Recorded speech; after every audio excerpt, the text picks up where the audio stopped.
Hello, everybody. You are joined here for another episode of Flower Hour. I am joined by Rehema, an All African Colours contestant. How are you doing, most importantly, today? And thank you for joining me for another episode of Flower Hour.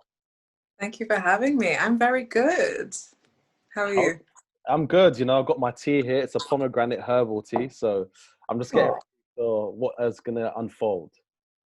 I'm ready. I've only got a glass of water. Maybe I should have had some tea. Do you know what it is? I also do have a 5-litre bottle here waiting and ready. Wow. Yeah. Well done. Do you know what it is? I try because clear skin needs these things. You need to stay hydrated. Oh, yeah. And then ultimately, if you're busy weeing, you're too busy to no longer be in someone else's business. And that's the tea. Fair enough. So yeah, that is my ethos in life. But I want to ask all about you today. This is all your time to shine. Tell me a little bit more about yourself.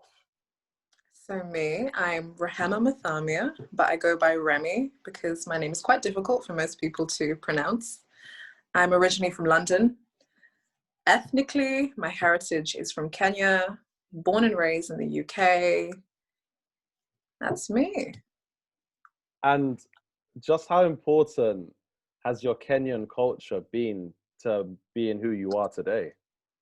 Very. I'm very proud to claim that I'm both British and Kenyan. Okay. I think that's definitely part of my identity. I actually lived in Kenya for about 5 years ago. So I'm a Kenyan girl. I speak the language. I'm trying to cook the food. I'm learning. Is it Swahili you speak? Swahili, I speak Swahili. Okay. Yeah. So you're trying to get back in touch with it? I wouldn't say I've necessarily lost touch with it. Just trying to grow and develop more, because it's one thing speaking the language, but also being in touch with the culture. I try and connect myself to things that are happening in Kenya, the music, the culture, what's popular there, the food, the outfits. Yeah. So do you feel like through the contest, you know, you've got your outfit on now, are any of the outfits at all as extravagant or as nice as perhaps a Kenyan outfit? Oh, I wouldn't necessarily. It's not fair to compare, I don't think. Just different cultures. Absolutely. Sorry, go ahead. Yeah, no, Kenyan culture, I think what's usually sort of what the West views as Kenyan culture is the Maasai. I don't know if you know the traditional wear, the long earrings, the long necklaces. So that's one particular tribe. In Kenya, we don't necessarily have a traditional garment, but just colorful fabrics. So outfits, yeah. Because I see that the media represents Kenya, as you said, in one way, and it's just entirely through the Maasai. I suppose the Maasai are so dominant. Because I was reading history and that the Maasai aren't even originally Kenyan. Apparently they're Ugandan and they migrated, that I was reading. So I wouldn't, because I think they are Nilots. So we have different like tribal origins. Nilots from either South Sudan, Uganda. Yeah, so that's their region. So we're very diverse in Kenya. I'm a Bantu. My tribe is very different to the next tribe. We each have our own traditions, our own cultures. So there's a lot happening. But unfortunately, the West pinpointed one particular and made it representative. Absolutely. And I know you're not going to know everything about your tribe, but Bantu is really interesting. I've never spoken to someone that's from the Bantu tribe.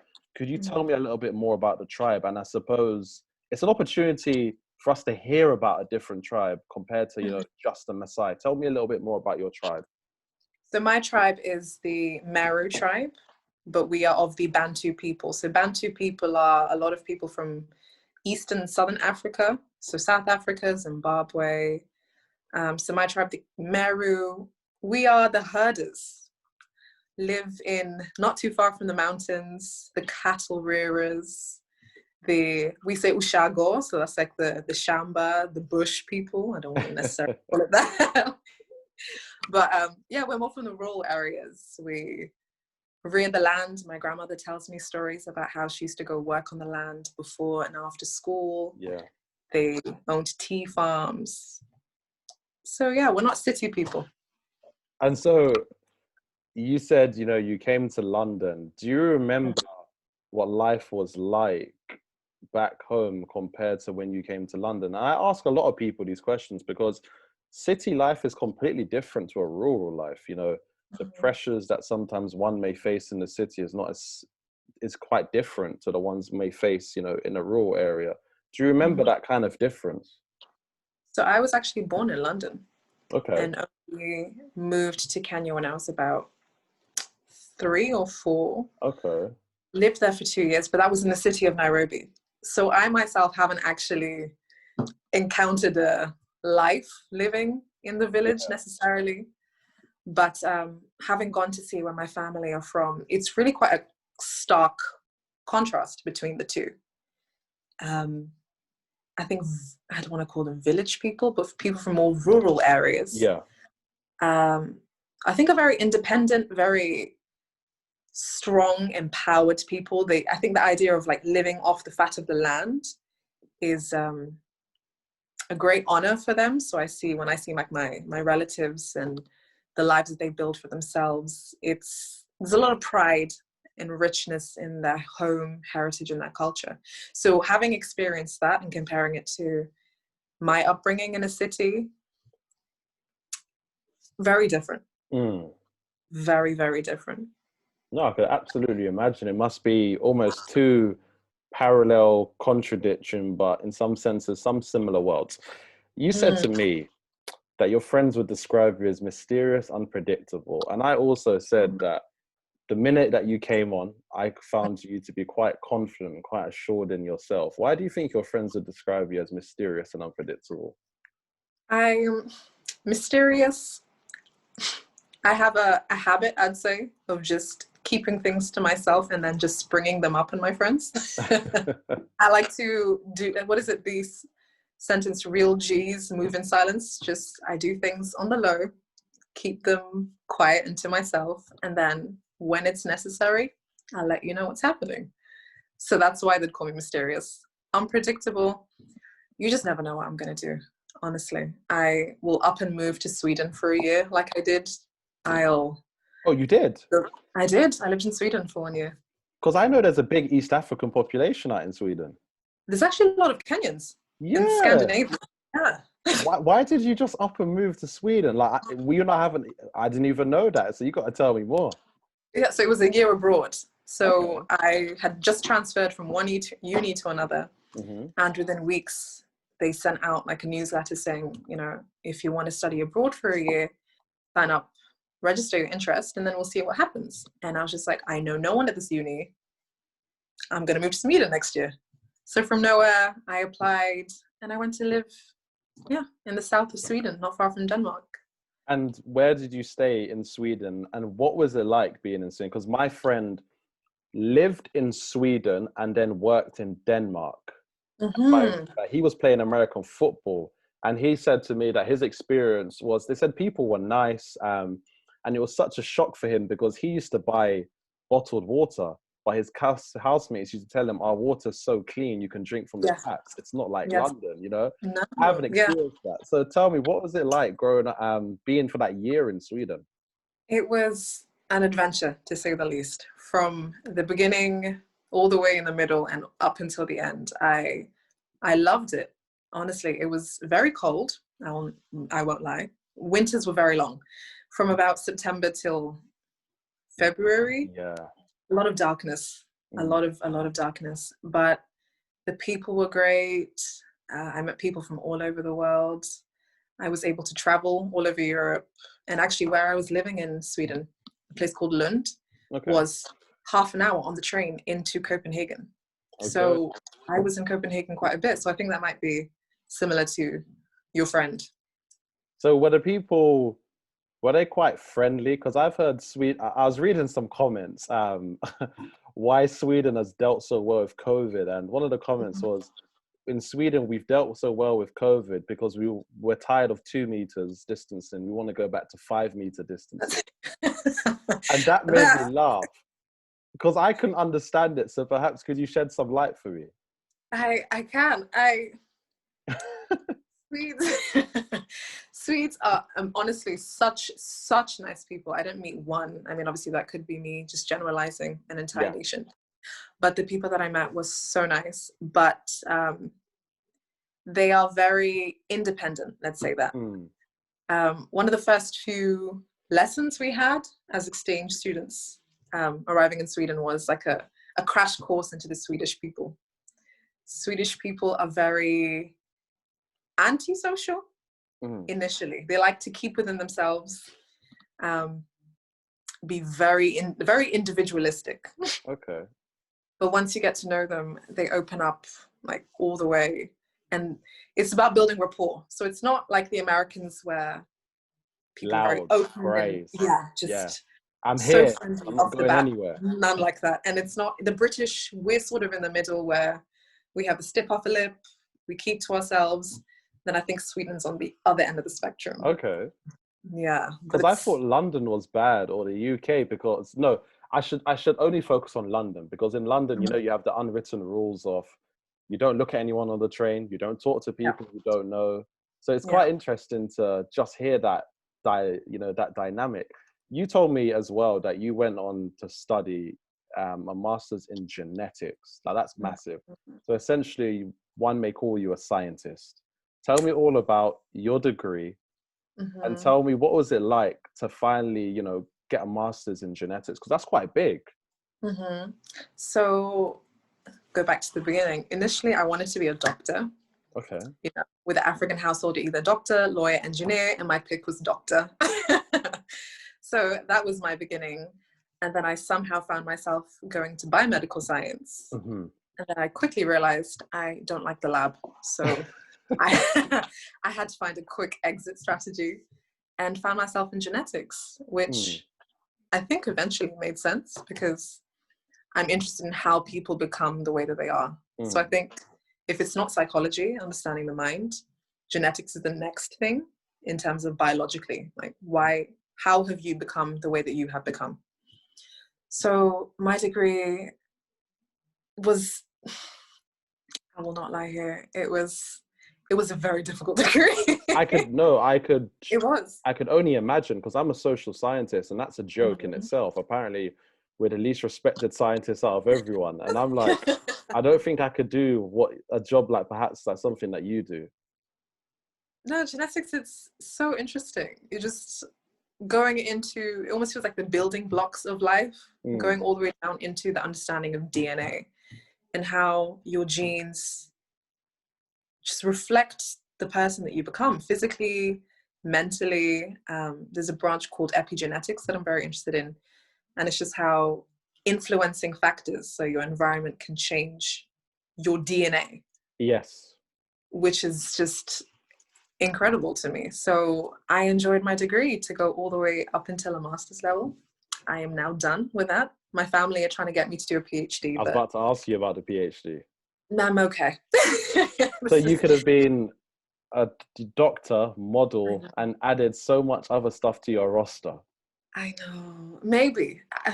I'll never say never. Maybe in a few years' time, I may decide to go back and do another degree. But and then when you come back for part 2, hopefully I can say Dr. Rehema. Yeah. My mother will be very proud. Yeah. That'd be absolutely fantastic. So also, you told me that if you were to describe yourself, you would describe yourself as a walking oxymoron. And you used a quote from Shakespeare, a feather of lead. Yes. Tell me a little bit more about that. I just think, the more that I get to know myself, it's been a journey understanding who you are. I just don't think I can be one thing. I think, at least personally for me, there's so many sides of me. I also use the word multifaceted. There's just a lot happening, I think, inside my head, I'd say. And just who I am as a person. I could be a boss woman 1 minute and then Netflix and chill. Like, it's just, it's everything in one, I think, that I am.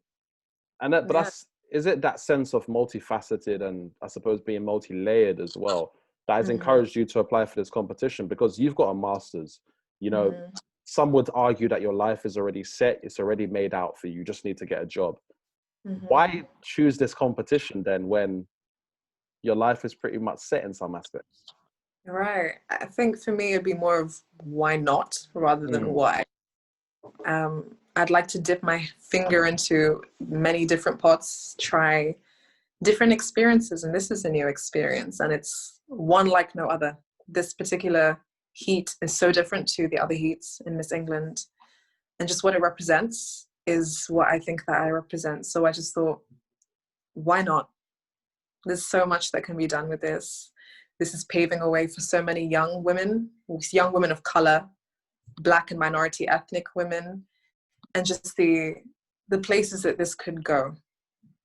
So then what does it represent to you? Because I know this heat, as you said, is different. It's so diverse. And typically, you know, when it comes to Miss England, not many people think about a lot of Black girls or just women in color in general being able to be a part of it. And you said to me, you signed up for that very reason. Yeah. So growing up, had seen pageants. I mean, they don't like to call pageants competitions where women's beauty was on a platform plus their philanthropic work. Miss England wasn't ever on my radar, really. It didn't feel like it was a platform that was for me, being a Black woman. I hadn't really seen much representation. And with a lack of representation, you don't feel like that's an avenue or an option that you have.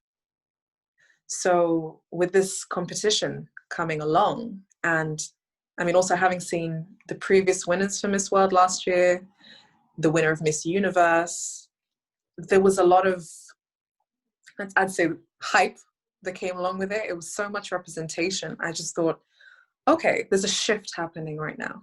Yeah. Women of color can be in these spaces. And so this was just an obvious opportunity and choice that I would make to come and be a part of this. And with you being a part of it now, just how has the experience changed you, and what has it exposed you to?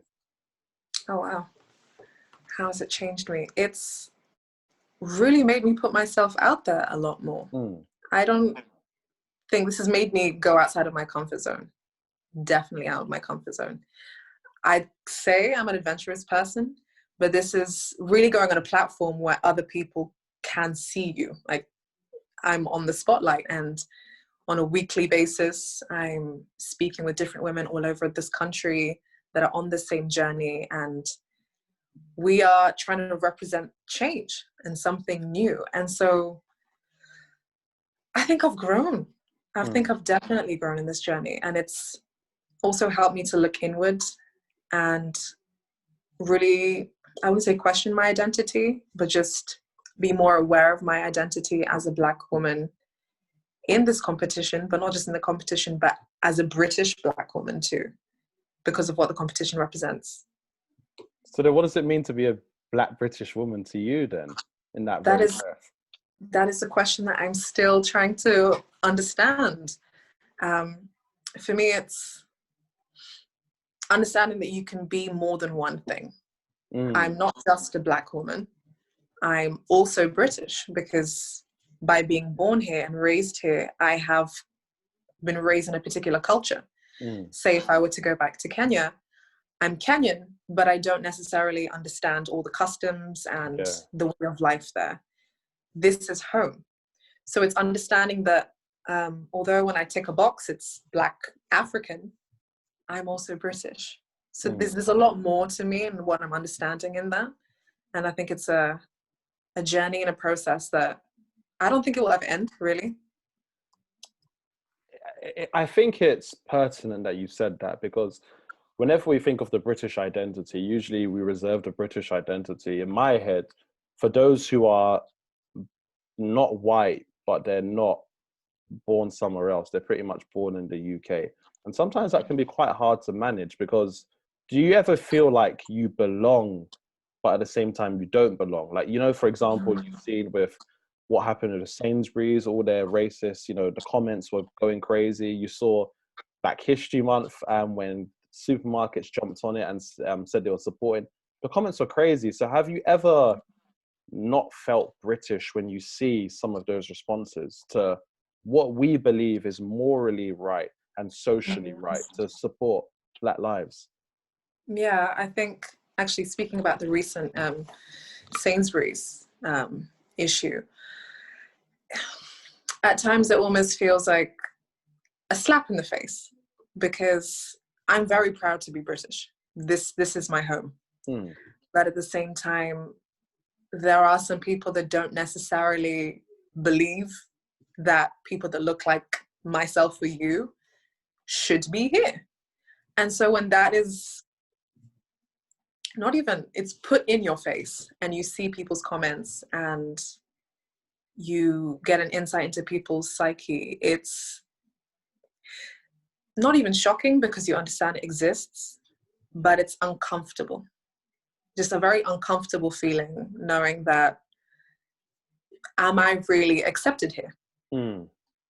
The identity that that has been given to me, because it was given to me by birth, not everybody thinks that I should have it, and to some it's unacceptable. So it's navigating my way around that is it's a complex issue, a very, very complex issue. And through being in the competition, I know, as I said already, and we both have acknowledged that it's diverse. It's a completely different kind of dynamic and environment. Mm. Through being alongside other girls of color, Black, and from other parts of the world, do you feel like you're starting to feel a bit more comfortable in the idea of being British, although there's resistance?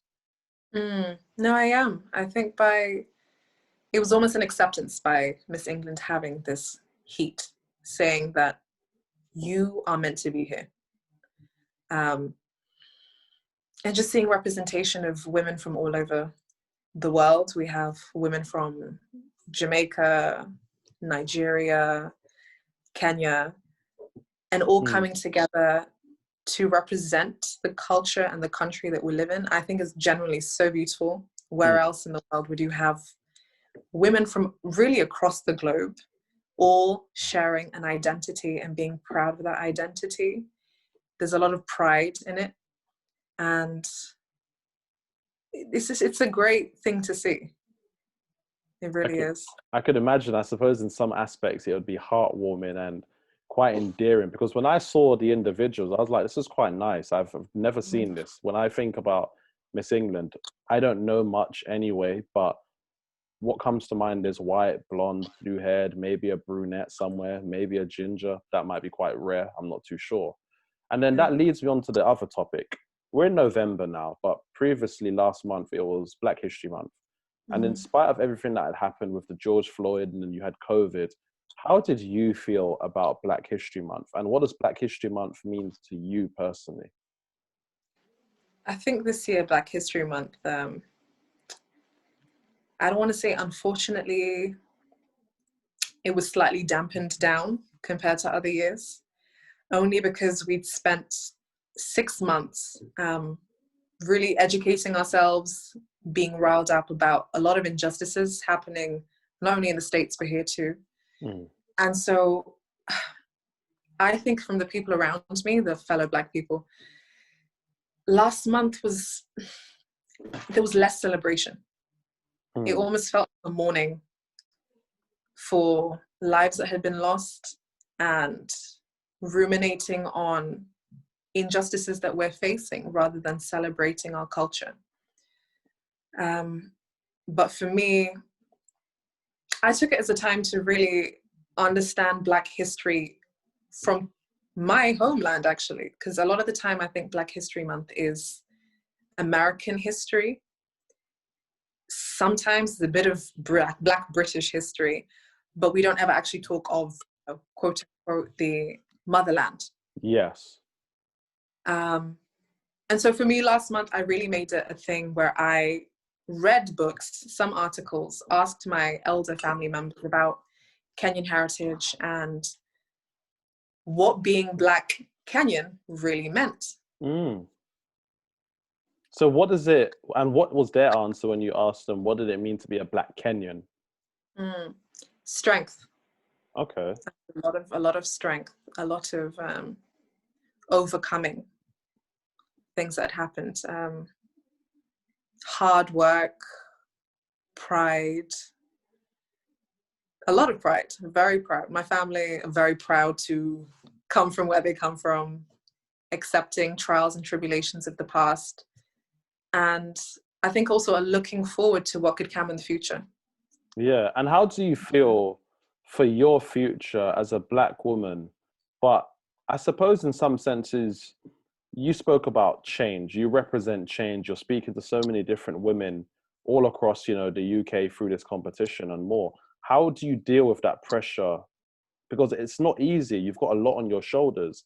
Whilst you might think something represents one person, someone else might think it's another. How are you dealing with that pressure?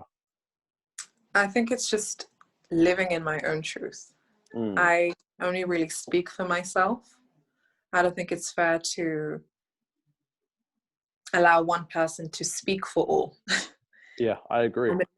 I'm an individual. Absolutely. My views and my opinions come from me and me alone. I can put them across in the most politically correct way possible, which I really strive to do.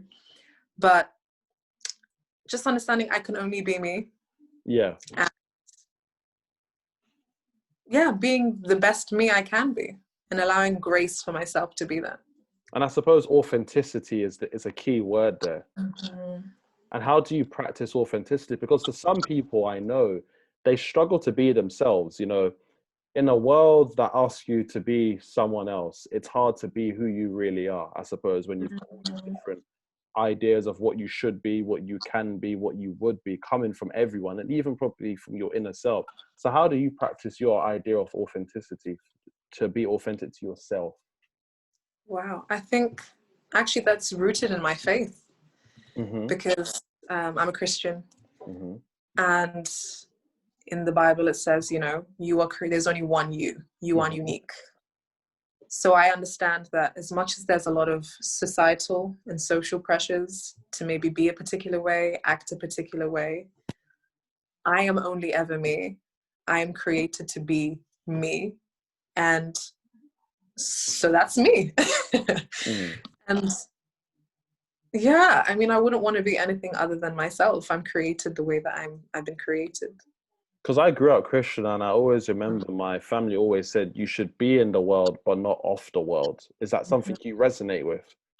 Definitely. And I think that's, as easy as it is to say, it's very difficult, I think. To be, it's almost just like, that's a great statement to say, but how do you actually practice that? How do you practice that? To me, I just live by my faith.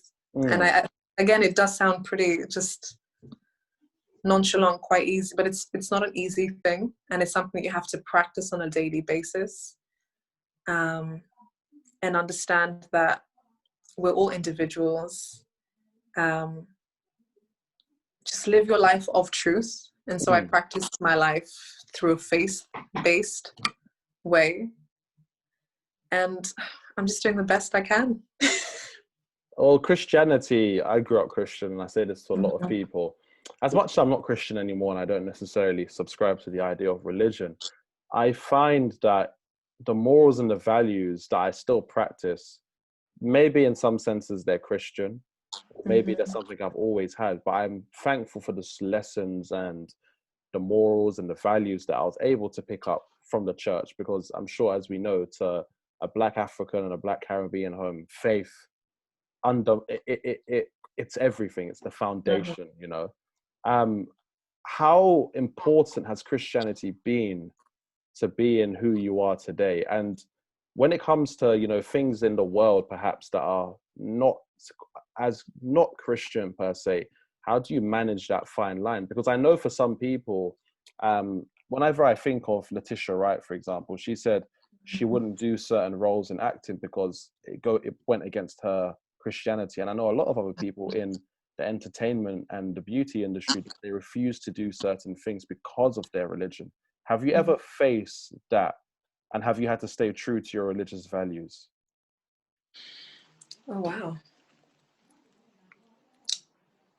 Thankfully, I haven't really had to face...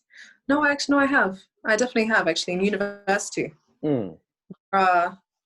Just the shift in being in a protected home, a protected environment that is based on the fundamentals of Christianity, and then going into a world where you are entirely free. You are an adult. live life the way that you want to live. What is it? The dog gets let off the leash, I suppose is what some people would say. Yeah. And now it's really, I think, a test of your character and your faith in who you are as a person. I think that's where my faith and my fundamental understanding and my belief was tested. And that's where you come across things that really make you look in and be like, okay, who am I? What do I believe? Am I willing to, go against my own beliefs? And unfortunately, life tests you. But I think it's a journey. So I'm still on a journey of faith. I'm still trying to, again, be the best me I can be. Yeah. But allow myself to base my life on my beliefs and my faith in the best way I can. I suppose it's a really honest answer that you've given, because sometimes some people would give an answer that I don't think is always truthful. University is not easy. There's drinks, there's drugs, there's temptations all around. And it's not easy for someone to turn that down and stay true to themselves. And as you said, it's a journey. It's something I generally always find interesting, because what's easy to me perhaps isn't always easy to everybody else. Right. And I would love to go on to ask you about your beauty of a purpose. Could you tell me more about it? So my beauty of the purpose is centered around domestic abuse. And I'm working with the national charity Women's Aid. So they work to prevent women and children from experiencing any form of domestic abuse. I think a lot of people view domestic abuse as physical violence, but there are so many different factors: emotional, psychological, sexual. So this charity is really trying to raise awareness of this issue and provide women with refuge, help, whether that be counseling, financial, emotional help. So my beauty for the purpose is working with them and hopefully going into schools in my area in Bedfordshire and educating students in secondary school and primary schools on the signs of domestic abuse and what healthy and unhealthy relationships are, and just getting a conversation going from an early age, hoping to, in the future, just prevent any issues coming up. Can I ask you, why did you choose that charity in particular to work with? Does it hold something personal to you? Yes, it does. So I was in an abusive relationship in the past. And so I firsthand know just the effects that it can have on you psychologically and emotionally. And the work that it takes to get out of that and get yourself to a place where you really, I don't want to say fix yourself, but heal from the trauma that you've had to face. So I just thought that by using this platform to help other women and their children that are either experiencing now or have experienced the same thing that I've experienced would just be an amazing thing. Thank you so much for sharing that. I know that's perhaps not the easiest thing to share. I think that would help a lot of people. I just want to ask you one last question just about that, if that's okay. How did you come out of that situation and I suppose prosper? Because I know a lot of people might not have been able to come out of that situation because everyone's got different strengths and everybody's affected by domestic abuse differently. How were you able to come out of that and I suppose to do the things that you're doing now? You went on to do a master's, you're part of this contest. Just how were you able to do that? I think for me, it was just like the ending point was when an infidelity happened, and it was almost like a light switch in my head that you are not worthy of this. This is not, you don't deserve any of this.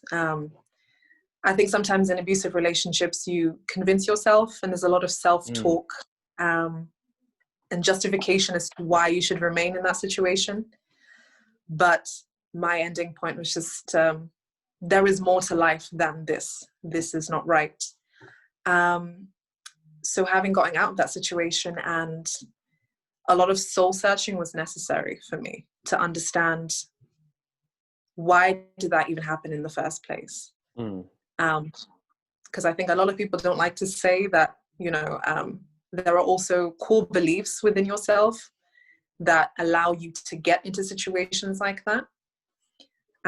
So it was me just working on who I am as a person and understanding who I am after that relationship, and really reaching out to friends and family and, again, my faith, to get support, have a support system, and grow as a person and know that there's so much more to life than being in a place that is toxic.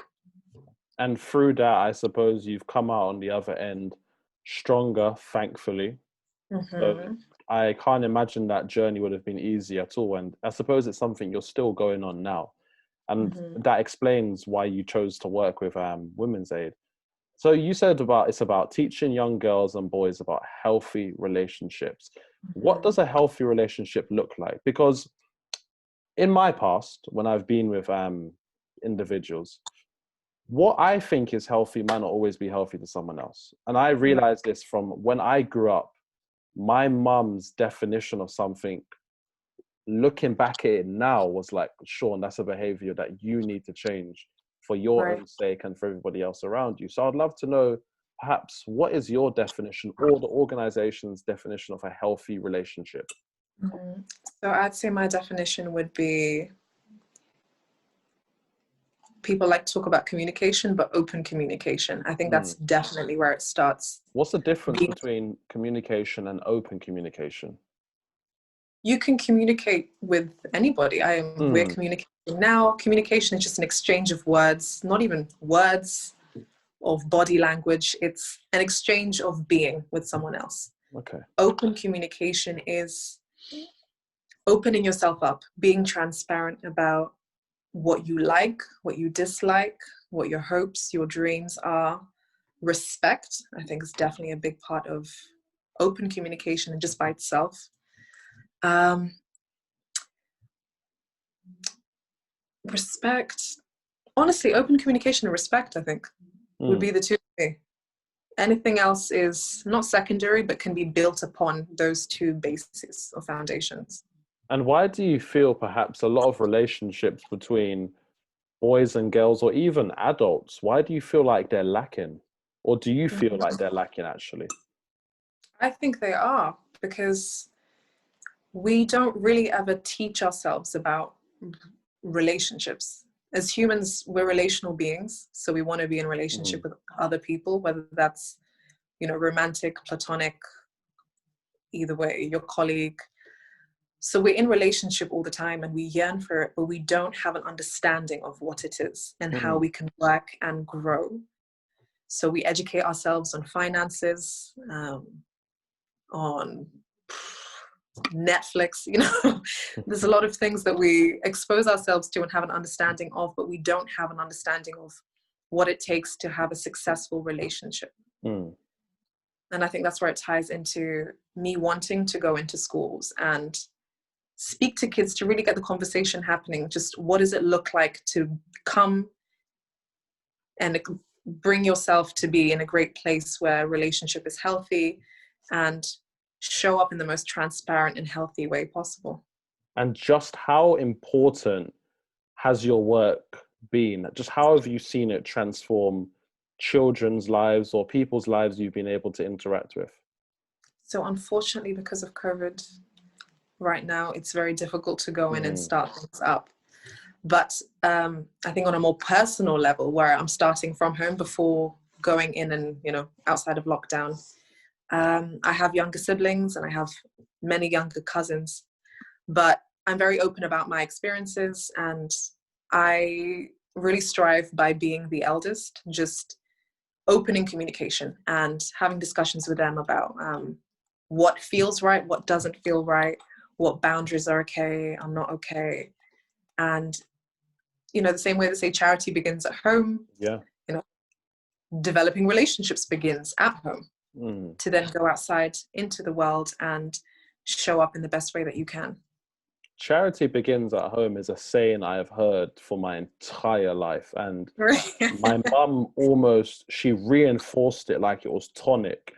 And she always told me that the home is the most important. You can have a house, but if it's not a home, you're not going to want to come back to that house because it's not your home. And I would like to ask, what could society, perhaps, in your view, do better to promote these healthy relationships for everybody, regardless of the dynamic? And I suppose starting with children, you're starting at the crux, you're starting at the foundation, and they'll go on to manifest those good, healthy relationships as they get older, right? Yeah. What can society do? Society can just be transparent. I think as a society, we're not very open at all. You don't feel so? I don't think that we are. I think we live our lives according to a facade or an image that we like to portray. And we base our lives entirely on that. I think, especially in this generation of social media, just being at the forefront of everything, we're so desperate to come across in a way that is so well liked. We have the best cars, the best clothes, it's never really authentic. So if we had a society where we were true to ourselves, we talked about when we had good days, when we had bad days, what you're trying to grow and develop in, it would give people the ability to feel like they didn't have to be perfect all the time. Oh, that's a good takeaway. Yeah. Why do you think there's such a desire for people to feel the need to be perfect? And I'm going to ask you this personally, because you're in a competition where you've got to look good. You might look good already, but you've got to do all these things, I suppose, as you said, in some aspects, having that facade. Why do you think people feel that need to always look perfect? I think it stems from a root of insecurity, a lot of insecurity, a lack of soul searching. I could be just, really not understanding who you are in a desperation to be the next best thing, the next biggest thing, the best and most flashiest thing. And needs, the grass is always green on the other side. No one's ever happy where they are.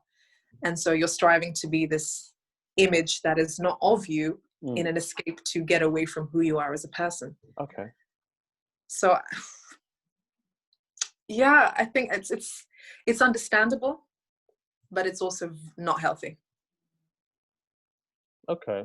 That makes sense. I think that's something that not many people are able to do. And I say this to everyone that I'm around, that if you're not true to yourself, how do you expect other people to like you?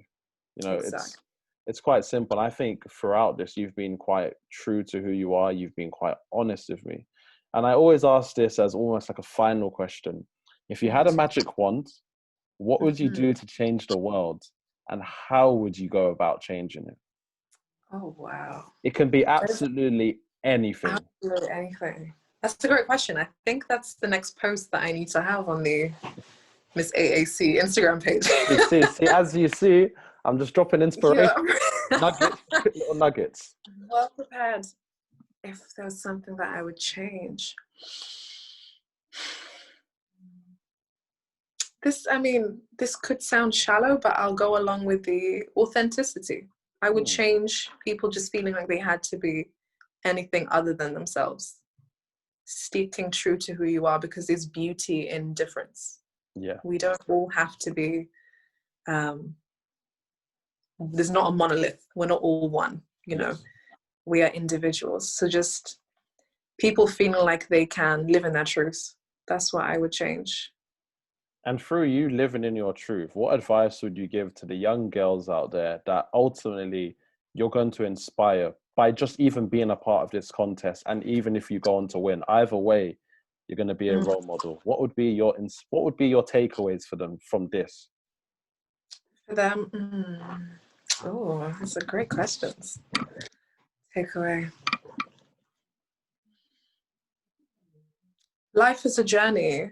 Accept things that come along for what they are. Learn and grow from them. And there's always beauty in growth. Life is not perfect. you are not perfect, and there's nothing that is perfect, but there's beauty in imperfection. That's what I would say. And I suppose that is one of the perfect ways for us to conclude, because just as you are beautiful on the outside, I think evidently you've shown today to be beautiful on the inside, and being beautiful inside is more important than being beautiful on the outside. That's something I stand by. Definitely. I definitely have to say thank you so much for joining me. And another thing, how can everybody support you? How can we vote for you? How can we donate to the charity perhaps that you're working with? And what can we just do to support you as an individual in the contest and outside of it? Oh, wow.